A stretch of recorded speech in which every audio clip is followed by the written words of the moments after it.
అయ్యా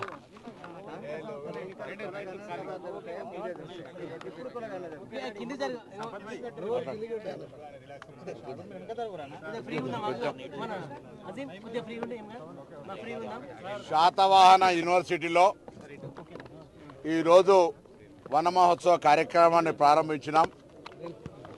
ఈ సందర్భంగా ఒక మాజీ విద్యార్థి నాయకుడిగా, తెలంగాణ రాష్ట్ర ప్రభుత్వ ప్రతినిధిగా, మంత్రిగా తెలంగాణలో ఉన్నటువంటి ప్రతి విద్యార్థికి చేతులు జోడించి విజ్ఞప్తి చేస్తూ ఉన్నాం. ప్రతి ఒక్కరూ ఒక మొక్క నాటండి. భవిష్యత్తులో మీరు పెరిగి పెద్ద అయ్యే వరకు ఈ కాలుష్యం ఆక్సిజన్ పెట్టుకునేటువంటి పరిస్థితి రాకుండా పర్యావరణ పరిరక్షణ జరగాలంటే ఇప్పటి నుండే పచ్చదనాన్ని కాపాడుకోవాలి. కాబట్టి ప్రభుత్వం ఎంత పెద్ద ఎత్తున కార్యక్రమం చేపట్టినప్పటికీ కూడా ప్రజల సహకారం అవసరం. అందులో భవిష్యత్ తరాల్ని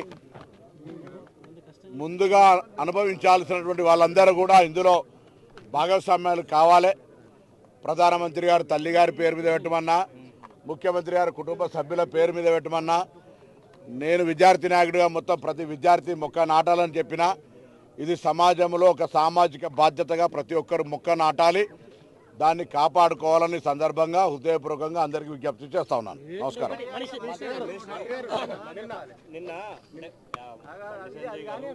కాంగ్రెస్ లోకి వస్తున్న ఎమ్మెల్యేలను రాజీనామా చేసి చేర్చుకోవాలి, ఉప ఎన్నికలకు వెళ్లే దమ్ముందా అని అడిగారు.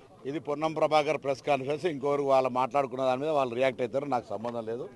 నా పార్టీకి సంబంధించి మాట్లాడినప్పుడు నేను మళ్ళీ ఒకసారి మాట్లాడతాను. పార్టీ నాయకత్వం రైట్. ఎవరు డ్రామా ఆడతారో తెలుసు. నిన్న మొన్నటి దాకా దేశంలో మొత్తం లెక్క తీసి ఎంతమంది శాసనసభ్యుల్ని ఎన్ని ప్రభుత్వాలు గులగొట్టిరో దయ్యాలు వేదాలు వచ్చినట్టు వాళ్ళు మాట్లాడితే అర్థం కాదు కదా.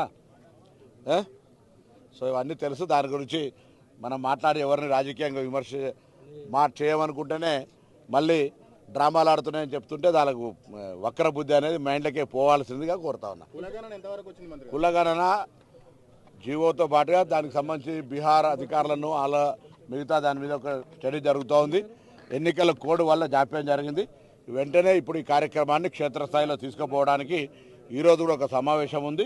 స్థానిక సంస్థల ఎన్నికలకు సంబంధించి నిర్వహణలో బీసీల రిజర్వేషన్లకు సంబంధించి, దాంతోపాటుగా కులగణన, రాహుల్ గాంధీ గారు చెప్పినట్టుగా బలహీన వర్గాలకు మిగతా అందరికీ కూడా న్యాయం జరగాలనే ఆలోచనతో మా ప్రభుత్వం ఆ అంశానికి కట్టుబడి ఉంది. దాని మీద తప్పకుండా మేము బాధ్యతగా, ఎవరో ప్రశ్నిస్తే చేసేటువంటి అవసరం లేదు.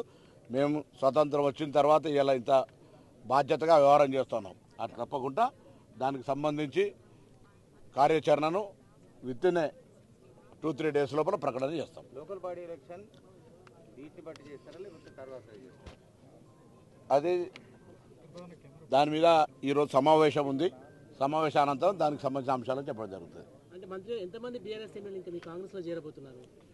నేను ఆ డిపార్ట్మెంట్ చూస్తలేను, నాకు కరెక్ట్ క్లారిటీ లేదు. పార్టీ నుంచి ఎలక్ట్ అయిన లీడర్ కదా, కరెక్ట్గా నాకు తెలియదు. అప్పుడు నేను పని చేయాలి, మీరు పని చేయాలి, ఎవరి పని వాళ్ళు చేయాలి. కాబట్టి ఆ పని చేసే వాళ్ళు ఆ పని చేస్తారు. ఎంతమంది అనేది నేను అడగలేదు. అడిగి తెలుసుకొని చెప్తా. 2023 ముందు చాలా మంది కాంగ్రెస్ బీఆర్ఎస్ చాలా విమర్శలు చేశారు. ఇప్పుడు అదే పని కాంగ్రెస్ చేస్తుంది. ఇప్పుడు సంపత్ గారు, మీరు ఒక మాట దయచేసి అందరికీ కూడా నేను ఈ సందర్భంగా యావత్ తెలంగాణ రాష్ట్ర ప్రజలకు తెలియాల్సిన అవసరం ఉంది. మేముగా డిసెంబర్ 3 నాడు ఎన్నికైనాం. ఒకవేళ డిసెంబర్ 3 నుంచే మెంగిన కౌంట్ డౌన్ స్టార్ట్ చేస్తే ఇప్పటి వరకు కుటుంబ సభ్యులు తప్ప ఇంకొకరు మిగిలేదు కాదు. కానీ మాకు అటువంటి ఆలోచన లేకుండే. పార్టీ ఫిరాయింపులను ప్రోత్సహించాలనే ఆలోచన మాకు వ్యతిరేకం. కానీ రాజనీతిలో భాగంగా బీజేపీ, టీఆర్ఎస్ కలిపి, మీరే ప్రత్యక్ష సాక్షులు, ప్రజలు ప్రత్యక్ష సాక్షులు, ఈ ప్రభుత్వాన్ని కూలగొడతాం, ఈ ప్రభుత్వం నిలవదు, ప్రభుత్వాన్ని విడగొడతాం, చెడగొడతాం అని చెప్తే మేమేం ప్రజలతో ఎన్నికైనటువంటి శాసనసభ్యులుగా, ప్రభుత్వాన్ని నడుపుకునేటువంటి సామర్థ్యం గల శక్తి గల వాళ్ళంగా ప్రభుత్వాన్ని నిలబెడతామని వస్తున్నటువంటి శాసనసభ్యులు తీసుకుంటున్నాం. నీతి తప్పతలేం. నీతి మీరు తప్పిర్రు. ప్రజలతో ఎన్నికైన ప్రభుత్వాన్ని కూలగొడతా అన్నది మీరు, ప్రభుత్వం నిలవదని చెప్పింది మీరు, ప్రభుత్వాన్ని కాపాడతామని వస్తున్న శాసనసభ్యులు వాళ్ళు. అర్థం చేసుకోవాలి. ఇలా ప్రజలు కూడా అర్థం చేసుకోండి. మేము ఎప్పుడన్నా డిసెంబర్ 3 తర్వాత మేము ఎవరైనా శాసనసభ్యుని తీసుకోవడానికి ఎక్కడన్నా ప్రొవోక్ చేసినామా? గిచ్చి రెచ్చగొట్టి ప్రభుత్వాన్ని కూలగొడతామని భయపెట్టి చీల్చే ప్రయత్నం చేసి నెగోషియేషన్ చేసి ఇవాళ మళ్ళీ మీరు మాట్లాడుతారు రాజనీతి నీతి బాహ్యంగా మాట్లాడుతూ ఉన్నారు. ఎవరు నీతి, ఎవరు రాజనీతి? మీరే కదా ప్రభుత్వాన్ని కూలగొడతా అన్నది. ప్రభుత్వాన్ని కాపాడుతామని చెప్పి వస్తున్నట్టు వాళ్ళు జైన్ చేసుకునే బాధ్యత మాకు, ప్రభుత్వం సామర్థ్యంగా 5 సంవత్సరాలు ప్రజలు ఇచ్చిన తీర్పుతో కాపాడుకునేటువంటి బాధ్యత మాకు లేదా?